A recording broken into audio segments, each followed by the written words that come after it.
Bonjour à tous. Donc, je vous souhaite la bienvenue pour ce 24e colloque du RPH, sexualité masculine. Sachez que ce colloque fait partie d'un cycle d'études qui s'intitule La sexualité en psychanalyse. C'est le deuxième volet. Peut-être certains sont déjà venus au premier volet qui était consacré à la sexualité infantile. Donc aujourd'hui, sexualité masculine. Et à l'automne prochain, sexualité féminine, donc pour clore le cycle d'études. Donc je vous invite déjà à réserver vos places pour le prochain colloque. Donc, aujourd'hui, vous allez avoir une journée de conférences cliniques avec également donc des éléments théoriques. Donc vous allez être dans le vif du sujet. Pour ma part, je suis chargée de l'ouverture.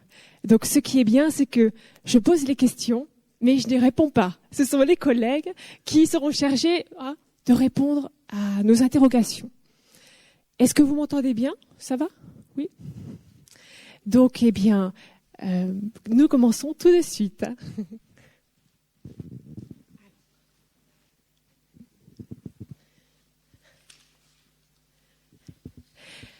Donc, sexualité masculine.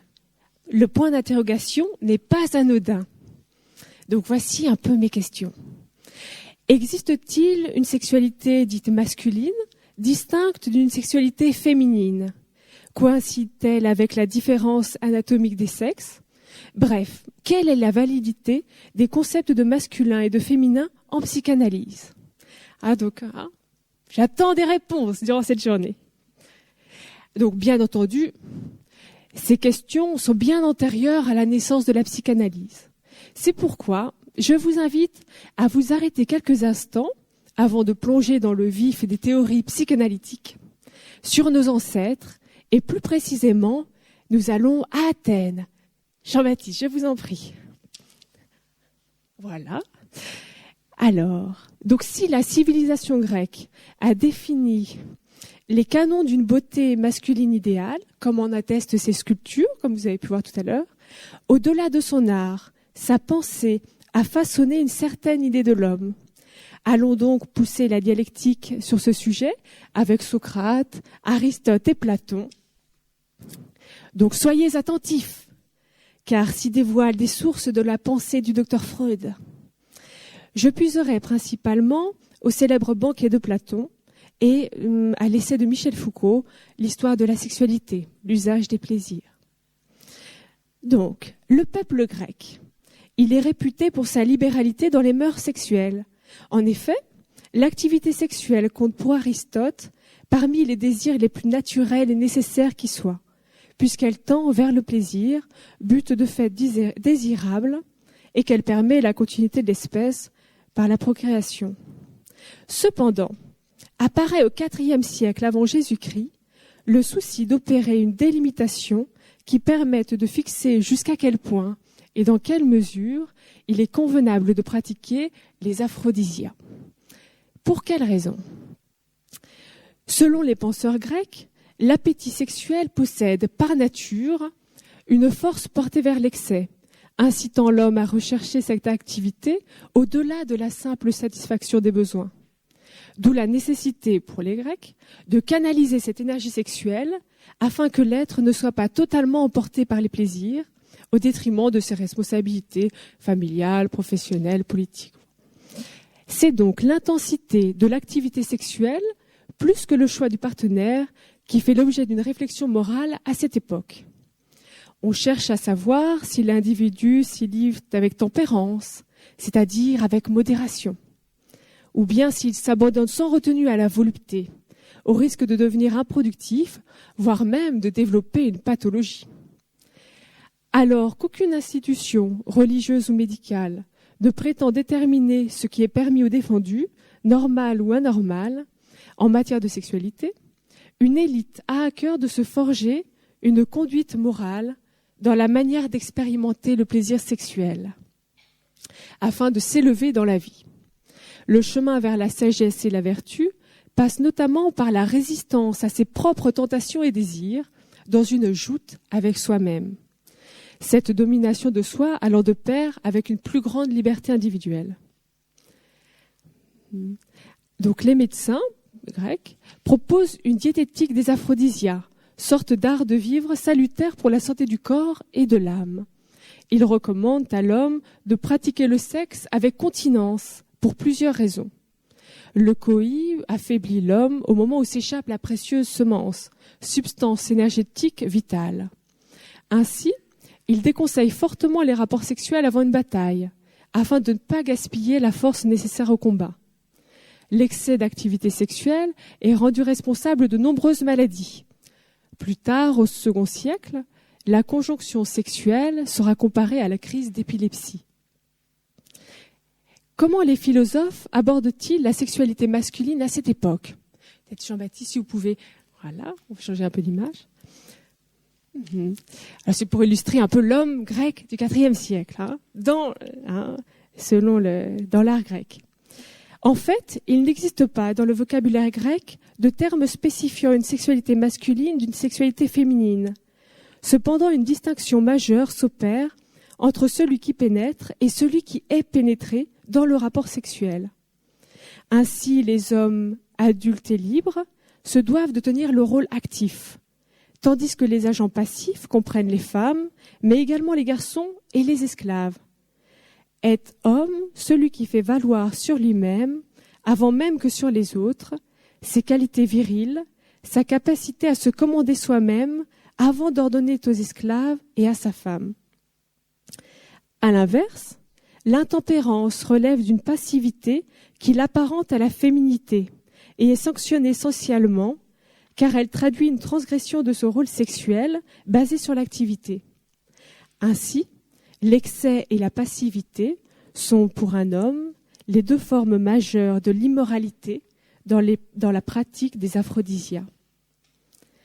Or, apparaît à cette époque un paradoxe majeur.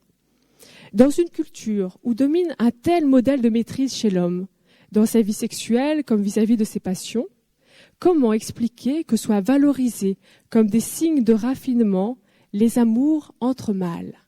Je vous en prie, Jean-Baptiste. Okay. En fait, elles sont acceptées à condition de respecter une codification précise. Tout d'abord, il doit exister entre les deux partenaires une différence d'âge et, conformément à celle-ci, une distinction de statut impliquant une asymétrie, de sorte que le garçon, n'ayant pas achevé sa formation, puisse apprendre de l'homme plus expérimenté. Ainsi, Socrate, allongé sur le lit du convive, envisage la relation de païdérastia, je ne sais pas si c'est le bon accent, désolé, comme un système de vases communicants où le savoir coule de celui qui en est pourvu vers celui qui désire connaître par l'intermédiaire du contact physique. De plus, tout un rituel de cour est instauré. Le garçon ne doit pas céder facilement à son amant, motivé par l'intérêt ou le plaisir, sous peine de déshonneur, mais au prix d'une longue lutte contre ses assauts, par affection ou gratitude. En dépit de ces précautions, cette relation comporte le risque de gâter la virilité naissante du jeune homme. C'est pourquoi l'apparition de la première barbe signale souvent le seuil au-delà duquel il n'est plus convenable pour un homme de courtiser un garçon, ni pour celui-ci d'accepter de telles demandes. Au-delà, les relations amoureuses peuvent se muer en liens d'amitié, de philia. Platon tente même d'élever cette forme d'amour en la déracinant le plus possible de la volupté, de sorte que l'amour passionné de l'Érastès, l'homme plus âgé, s'adresse à l'âme des garçons plutôt qu'à leur corps, dans une forme de sublimation de l'amour pédérastique. De même, Socrate prône une abstention indéfinie dans les relations avec les adolescents et du contraire se fait aimer d'eux en ne cédant pas à leurs appas charnels. Ainsi, alors que les Grecs semblent accorder une liberté dans le choix de l'objet sexuel, c'est paradoxalement au sujet de l'amour pédérastique qu'ils formulent les exigences d'austérité sexuelle les plus rigoureuses pour viser un amour qui se veut au-delà de la nature. Qu'apprenons-nous de ce détour historique? Je me lève, c'est le mot le plus important.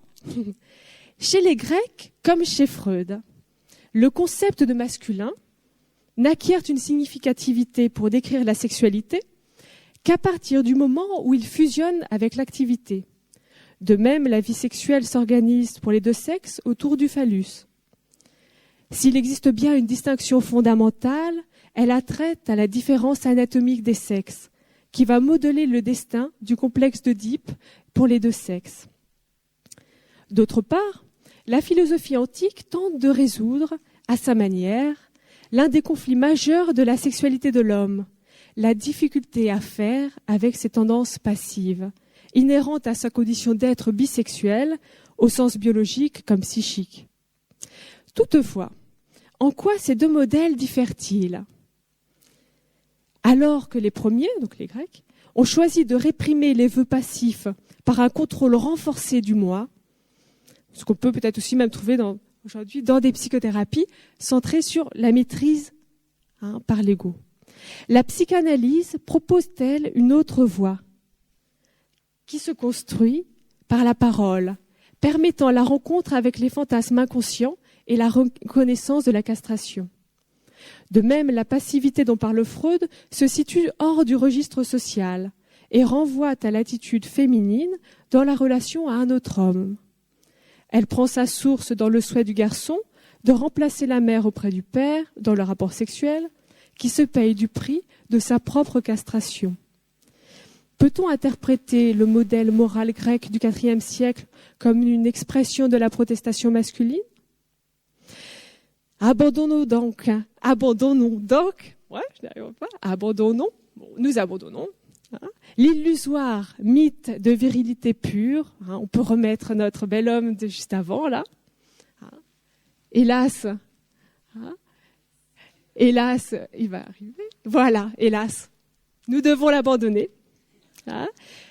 Mais pour laisser la place à ces hommes qui souffrent, dépouillés de leur orgueil, de leur faux semblant, pour ainsi dire nus sur le divan, et qui nous apprennent chaque jour comment franchir le roc de la différence des sexes par le symbolique.